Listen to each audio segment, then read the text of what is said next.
Greetings and welcome to the energy of Taurus. This is Ron from Tarot of the Twin Sun. Tarot of the Twin Sun is a functional division within the order of the Twin Sun. Please take only what you will. So this is once again a reading for the second house energy of Taurus, Venusian energy. And we'll go ahead and get started with a reading known as the Quantum Triangle reading. The Quantum Triangle is a tool devised by the Twin Sun in order to see particular, well, let's call it, modes of regression, modes of ascension within the quantum field. This requires 3 cards and then 3 cards imposed over it within 2 triangles. And essentially it reveals a mode of ascension that can occur for the past and the future and the present moment, essentially. So the Quantum Triangle is a very powerful tool. We'll go ahead and get started. I'll be using the Pablo Picasso deck, which is an 1890s deck, about 130 years old. The 10th owner of the deck was a lover of Pablo Picasso, and essentially that lover was betrayed by Picasso, and she cursed the deck and Picasso after that. And the curse hasn't been lifted until 5 owners later. I'm the 5th owner of this deck. So we'll go ahead and continue. Actually, the 15th owner. So it's the 10th owner was Picasso's lover, and then she cursed the deck, she passed it on, or somehow it was given to someone, and I ended up with it five turns later. So yeah, let's see what happens. I've already purified the deck. We'll go ahead and get started with a reading for Taurus and the Quantum Triangle for July 2023.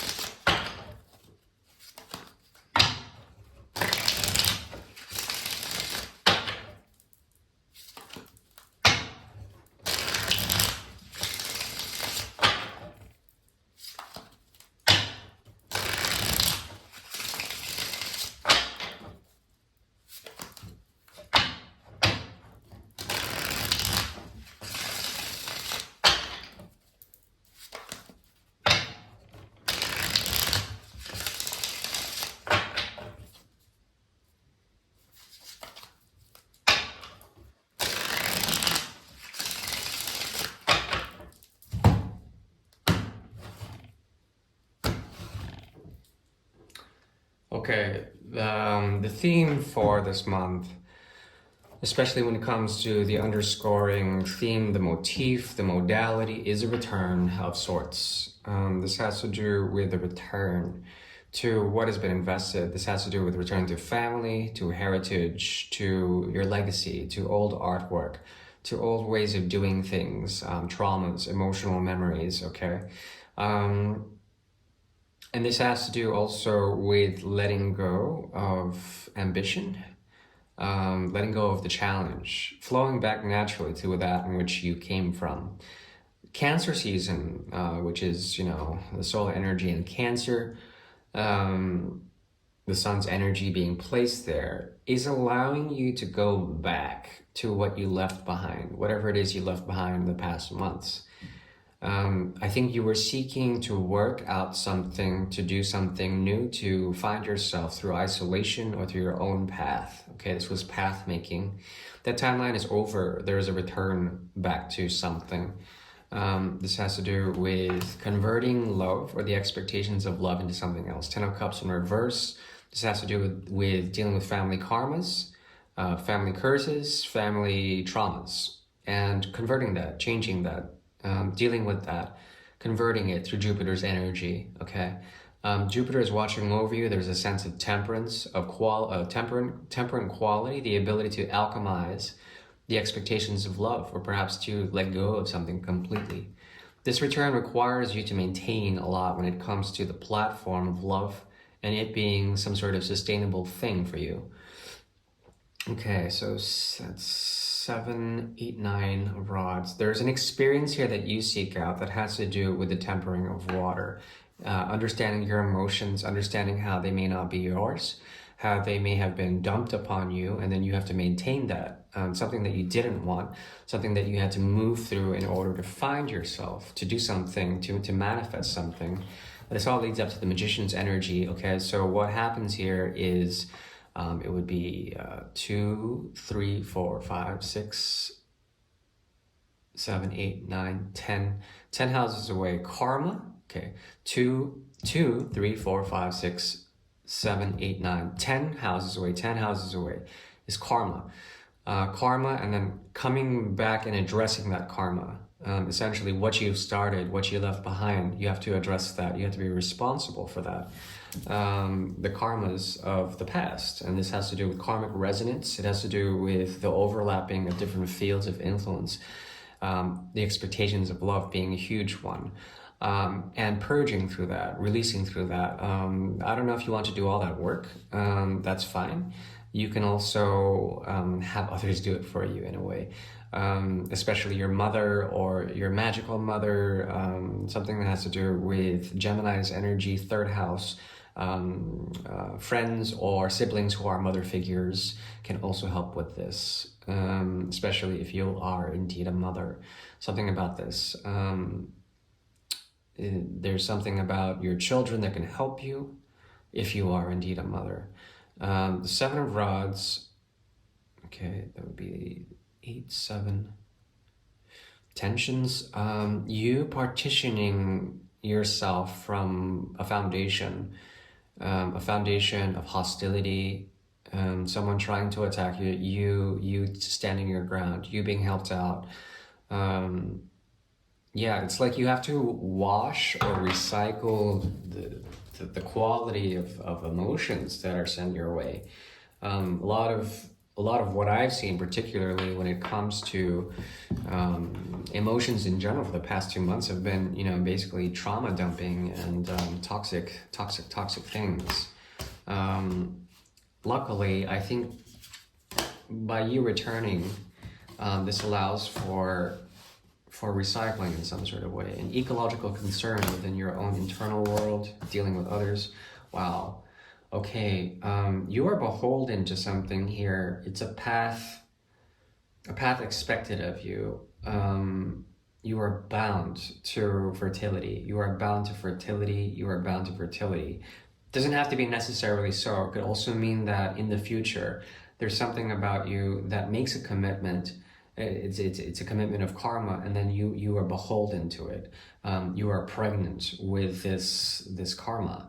And this karma doesn't have to be a bad thing. It's merely an actional force. It's the present going to the future. There's something about you being addressed to bind your fertility, to promise your fertility, to promise your wealth, to promise your Venusian quality. Empress is here, so there is a lot that's coming to you in the future, and you are being called to empower yourself through the 10th house, also through your work, through working with children, to identifying through children. There's something here that has to do with fertility, very deeply associated with the Empress as a motherly figure. Fatherly figure is also here. There's a mode of ascension here that has to do with really being influenced by emotional undercurrents, by returning, not trying to escape, to returning to something, and then being empowered by it, seeing your dominion, seeing how you can do things in the name of, something that has a cause, something that has a cause. What I'm seeing here is two very strong crosses that are on the empowerment of both Empress and Emperor. You're coming into a phase here where you are being called to take your drive and your ambition to the fullest extent. This requires you to not escape from anything, to return to the source of energy, and to become fertile, to become the cup of Christ, to become extremely powerful when it comes to change, stability in that change. The past is the 6 of Swords, 4 of Swords in the reverse. 4 of Swords, the Ace of Swords is rested, and it crosses the 3 of Swords. There is a sense that there is a possibility to find. It's kind of like you have to do something. You've been called to do something in the past, to let go and to purge something. You've been ordered to do so. And this type of sacrifice was something that you or someone else wasn't wasn't necessarily ready to do, but it had to be done, and it's created a restless state. With the difference of the 5 and the 6 here, we have essentially the 11 of Swords in the reverse, which doesn't exist. It would be the Ace of Swords in the reverse. This Ace of Swords is very important. Something about trying to say something to someone in the past, or them not being able to say something to you, has set that truth in the ground. It's grounded it. So that mind has been set to the ground. The sword is the mind. It's been set to the ground. And it crosses the 3 of Swords, or the 4 of Swords rather. This is the 5 of Swords, excuse me. 5 of Swords total. This means that there's a possibility to find rest by setting down the mind, okay? This is the finality of it. And the difference between the 5 and the 6, of course, is the Ace of Swords. Let's see here. Let me do the math properly this time. It would be the 11 of Swords still, and possibly the Ace of Swords. So it's the Ace of Swords either way. Ace of Swords is being buried. There's a dying flower here. It's the 6 of Swords. Dying flower, sacrifice, okay? And then this emotional undercurrent that crosses the 6 of Swords. What has put you into a sense of searching for something new, to envisioning something new, has brought you back to square one, and you're using your emotional force, your emotional intuition, my dear Taurus, to find your power. And this activates your 12th house, because that's Aries energy. And when that occurs, the 12th house becomes activated. You become empowered with the mystical qualities of a king. You become a sacral king. You become someone who is sacred, but then also tied to this reality. Something like the Hierophant, but not necessarily so. It activates your 12th house. Now, this allows you to bring fire into the energy, into the future. You've sacrificed something in the past. This allows you to understand where you've been and how to balance out by surrendering the mind in the past. And essentially what occurs is a type of empowerment that is emotionally infused, that is based on pure emancipated energy, and becoming empowered, and then bringing forward the Empress card, bringing forward the Devil card as well. So there's a binding quality to the thing that you are given, and I think it has to do with this undercurrent. Something that you sacrifice, you gain back. And essentially it ties you into this situation of karma, wherein you have to become pregnant with some sort of commitment. And there's supposed to be some sort of elevation from that. I do want to know more about this. If we are returning to something, and it's something that is tied to the idea of family, or tied to the idea of ultimate happiness or contentment within the idea of family, it's important to be cognizant of what you commit to. Okay, let's see here.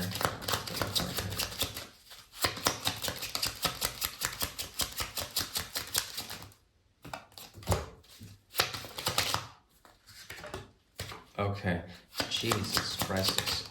Okay, so you have a choice to make. You cannot love two things. I mean, you could. But the thing is that I do see here a triangle within a triangle. We have the quantum triangle, which is here. There's a mode of the past, a future, and then there is apotheosis, a way of empowerment. You're going to be really empowered, and a part of your power is going to be able to control or coerce the love out of others. The idea here is to use Mercury to temper that, be able to be between two different states, two different realities, and to bind both of them together. This makes you a mother of some sort. You might be a mother figure to two different people, two different things, and essentially the 3 of Cups emerges. There's friendship and conviviality with all, and this is the beauty of Venus that I see here.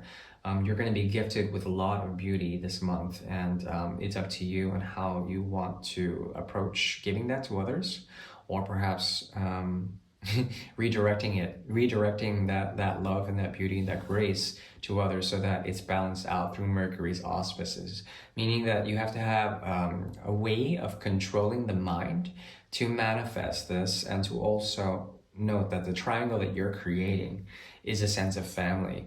It's a sense of like brotherhood or sisterhood, either way. It's a very interesting reading that I see here.